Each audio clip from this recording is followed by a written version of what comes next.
de grandes nuées noires. Une pluie diluvienne.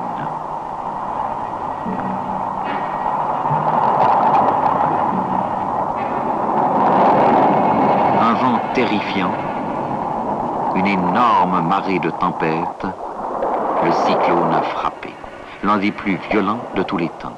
En quelques heures, des centaines de milliers d'êtres humains périssent, la plupart sont noyés.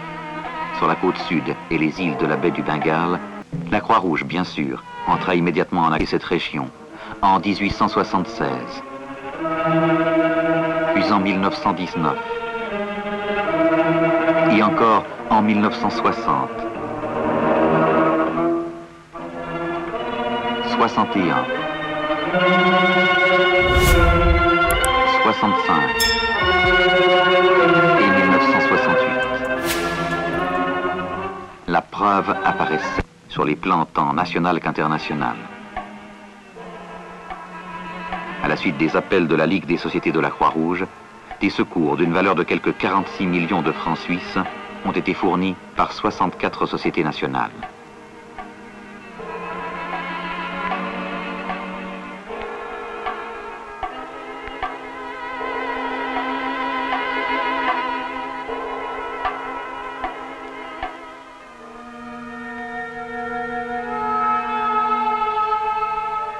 Que s'était-il passé? Car le pays était doté pourtant d'installations météorologiques modernes.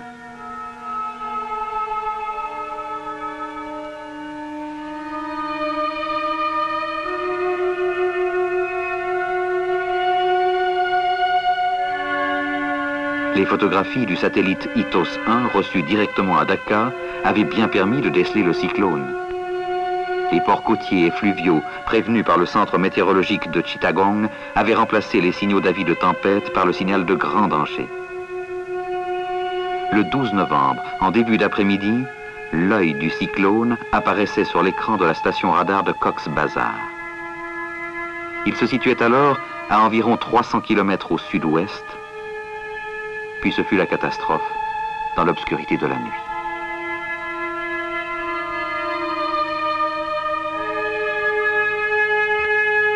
Le 13, tout était fini. Le silence régnait sur la zone ravagée. Pourquoi, en 1970, cette nouvelle catastrophe? Une des plus meurtrières parmi celles qui, tragiquement, que la meilleure prévision météorologique se révèle inutile, si l'alerte n'est pas donnée à l'ensemble de la population, si les collectivités n'ont pas appris à faire face aux dangers, et si des moyens de prévention n'ont pu être prévus à l'avance. Les Nations Unies lançaient alors un appel pour que soient trouvés les moyens permettant d'atténuer les destructions causées par les cyclones tropicaux. Elles demandaient à l'Organisation météorologique mondiale d'assurer la mise en œuvre de ce programme. En outre, l'UNESCO a chargé la Commission océanographique intergouvernementale de contribuer à la recherche sur la prévision des raz-de-marée. La position géographique du Bangladesh rend la situation encore plus critique. Ce vaste pays plat, que traversent de nombreux cours d'eau, est pratiquement au niveau de la mer. Les marées de tempête, poussées par le cyclone, s'y engouffrent et submergent sans merci les îles et les zones côtières où vit une population très nombreuse. Les collines verdoyantes, situées à proximité de la frontière birmane, qui pourraient offrir un refuge en cas d'inondation, sont malheureusement trop éloignées du golfe du Bengale. Déjà en 1968, grâce à une donation de l'organisation suédoise Rädda-Barnen, la Croix-Rouge avait installé à Cox's Bazar un radar météorologique qui s'ajoutait aux installations de la veille météorologique mondiale. Il couvrait le sud du pays et le golfe du Bengale, zone le plus souvent frappée par les cyclones. À partir de 1971, la Ligue des sociétés de la Croix-Rouge conserva et étendit un réseau spécial de télécommunications permettant d'avertir sans délai les populations des villages les plus exposés, tout le long de la côte jusqu'à l'île de San Martin, située le plus au sud du Bangladesh.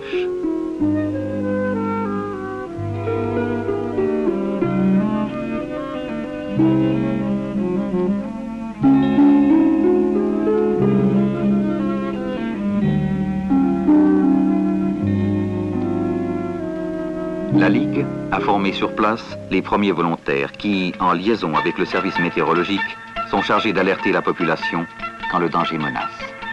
Près de 900 postes ont ainsi été créés dans les 10 secteurs les plus exposés. Un bateau rapide et puissant, offert par la Croix-Rouge japonaise, a permis l'approvisionnement de ces postes en matériel.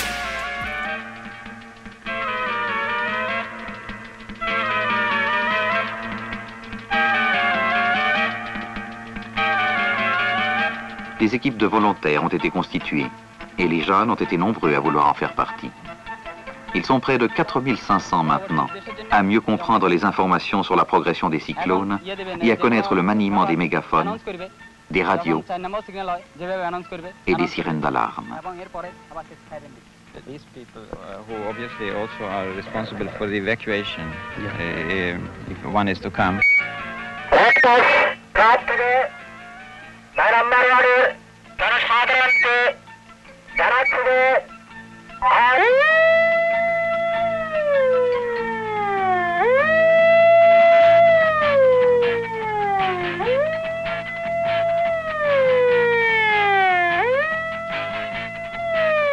কেউ সেদিকে তাকাবেন না, ফটোগ্রাফারে কি করতেছে সেটা লক্ষ্য করবেন না, সবার দিকে তাকাবেন।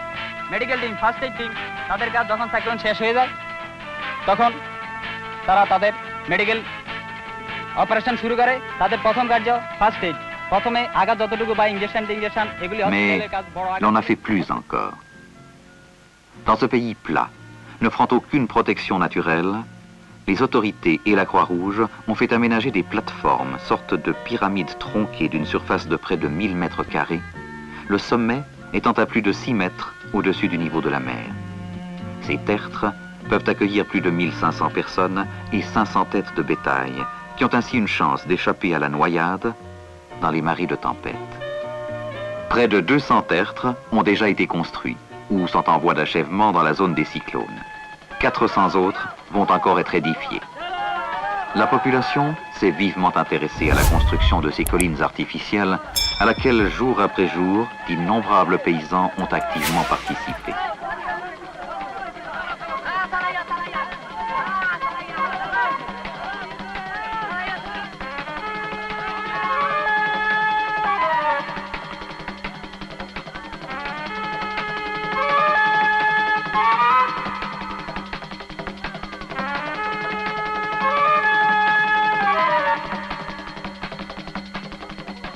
L'enlèvement de la terre, nécessaire à l'édification des collines, a fait naître des lacs artificiels susceptibles de fournir à la population du poisson, aliment riche en protéines.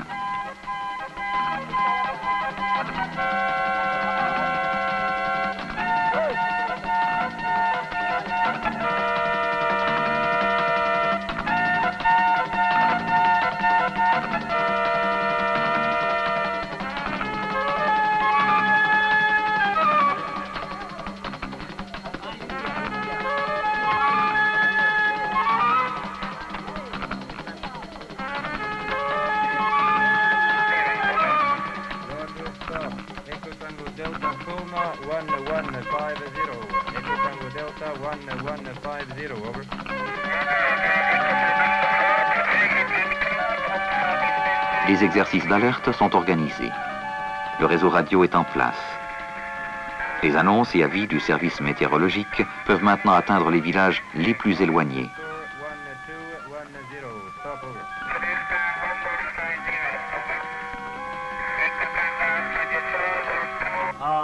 Amin code from Hati again, over.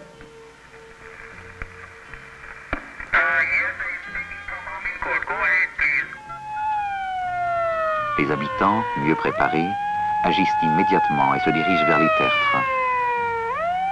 Ce n'est qu'un exercice, certes, mais en cas de véritable alerte, les réactions seraient encore plus rapides.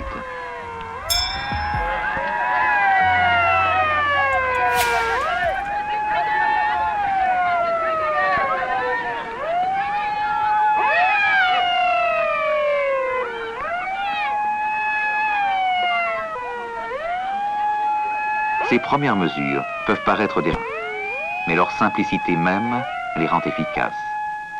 Les ressources de la science et de la technique, mises en œuvre par l'effort obstiné des hommes, devront réduire radicalement les pertes de vies humaines causées par les cyclones et peut-être atténuer les dégâts.